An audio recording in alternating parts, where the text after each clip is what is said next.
magazine, which was published in 1976. And on the right corner it says China, friend of all.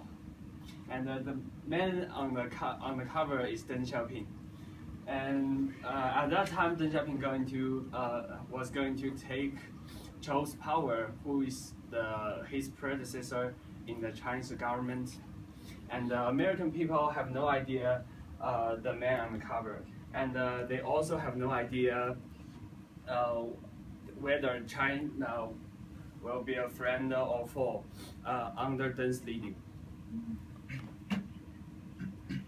So, who is Deng Xiaoping? Deng Xiaoping was born in a middle-class family and in southwest China, and he died in 1997. Sorry, he was the leader of the Chinese Communist Party. And how does that then look in Chinese people's eyes? In our opinion, and in many Chinese people's mind, Deng has multiple identities. He's tough, he's intelligent, he's thoughtful. Most importantly, he's kind and cruel. And it's true, kind and cruel. It exists at the same time. I'll explain you more information later. And Chinese people very love him, and this is true. This is in 1917, in 1984, in the National Day of the celebration, students suddenly raised the banner up, and it says "Hello Xiaoping," and it was unexpected by Deng Xiaoping himself as well as Chinese government. So it's true, Chinese people very love him. And this is Deng Xiaoping. He's a great leader. He also is a great speaker. In his leisure time, he liked to play poker, and he's really good at it. Choose. And he is also a good grandpa. And this man, you look very peaceful and kind.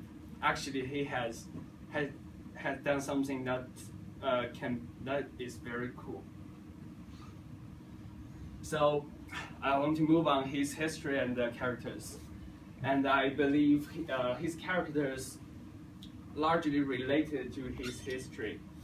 And we may get some clue whether he's evil and good from this. He's a tough person. He has been studied in France for 5 years.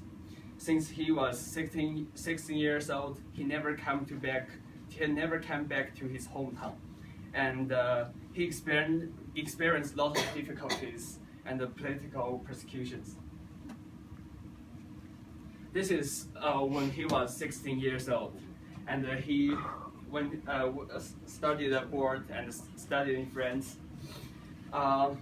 Soon he runs out all his money, so he has to work in a factory and got a low paid, because he didn't have enough money to buy food. He didn't have enough nutrients to grow up. So he didn't grow anymore since he's 16 years old. That's why he is very short. A sad story, truly. And in France, he met a group of young Chinese people, and he met the Marxism, he met the communism, and he deeply believed it.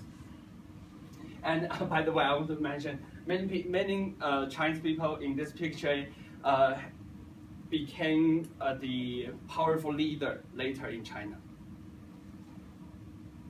And I believe this tough experience trained him to be a strong person. And he also become intelligent, thoughtful.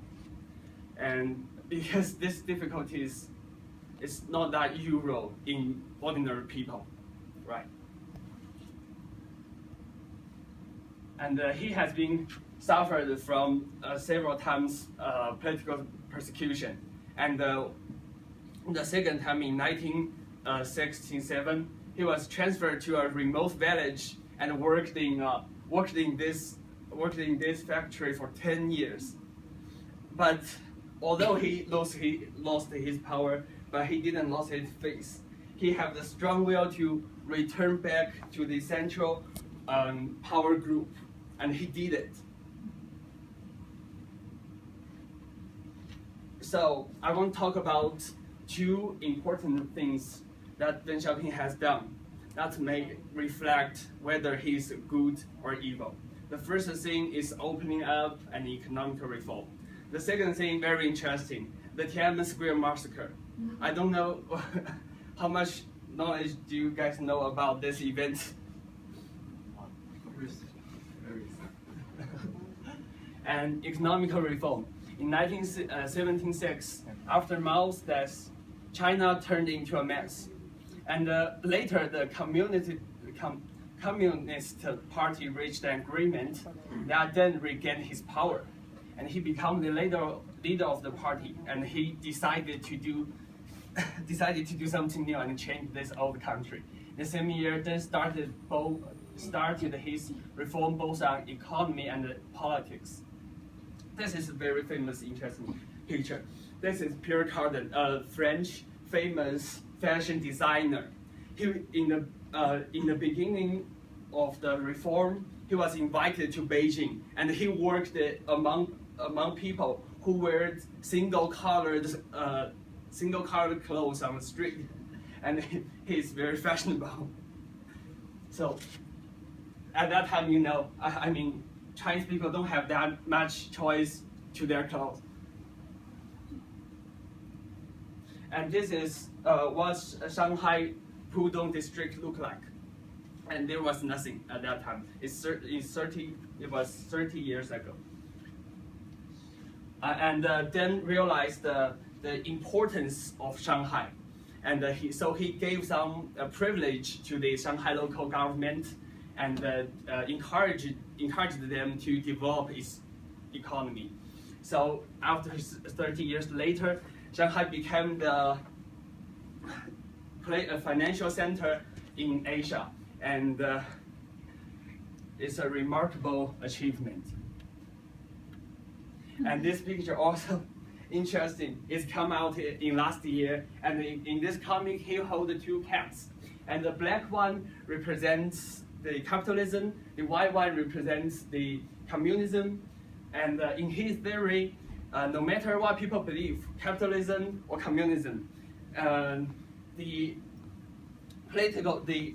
economical reform is the only way out, and it can bring people welfare and happiness, as well as wealthy.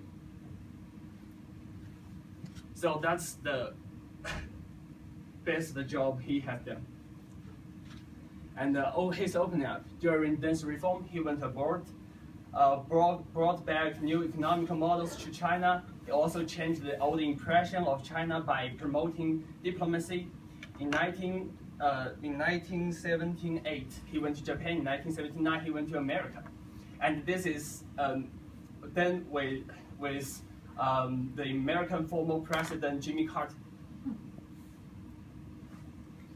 Deng gave a speech in a United Nations in America. By the way, Deng is the first Chinese president going to America. And this is Deng's visit in Japan. Now let's move on to Tiananmen Square protest. I got to say, it's really an unpleasant part of Chinese history. And in the end of the spring in 1989, college students and workers gathered together in Tiananmen Square. And they appealed to democracy, freedom of speech, and anti-cooperation, and the list of human rights. After a long confrontation between government and the demonstrators, the government decided to use violence to deal with these students. They then decided to exclude those students from the Tiananmen Square and use armies. this was Tiananmen Square in the protest, and under Deng's order, the armed soldiers and the tanks went into Beijing and killed a lot of people. People died in Tiananmen Square. And we also can find some information from foreign media, bloodbath, region of terror. And in the protest, over 500 people died in this protest, and over thousands of people were injured. And most importantly, sorry about the PowerPoint, the operation was directed by Supreme Leader Deng Xiaoping. So, to summarize, good and evil kind of cruel. We get a simple conclusion: Deng is evil, Deng is good. And his reform totally changed the Chinese people's life. He showed a path to reach happiness and wealth. But in the Tiananmen Square protest, he killed hundreds of innocent people. He could have an opportunity to apply a more peaceful way to avoid the blood and death. So let's have more conclusion. The first conclusion: human beings are complex. It's possible that angels and demons exist in a person's mind. And such as what Deng did, he didn't use a peaceful way. He didn't think through. He is complex, and he could do some good things, and he also can do some bad things. And if he thinks it through, maybe the Tiananmen Square protest will be avoided. The second one, the boundary between good and evil is not that clear. The third one, dialects eliminates bias. What's the meaning of dialects? Dialects means if you think about a problem, you have to consider it from both sides. Like you think a person, like you think Deng. Deng did some good things, his reform, and the massacre he direct. That's the way we judge, right? That's the way we judge a person, right? We cannot say him from one side. It's unfair. Yeah. And last, in a sense, personal experience can largely influence a person. And like Deng, if you don't understand Deng's behavior, you can trace back his history. And he's a tough person. His experience in France is very tough. Was very tough. And you may know, if you look back at his history, you may know, you have some idea why he did this or do that.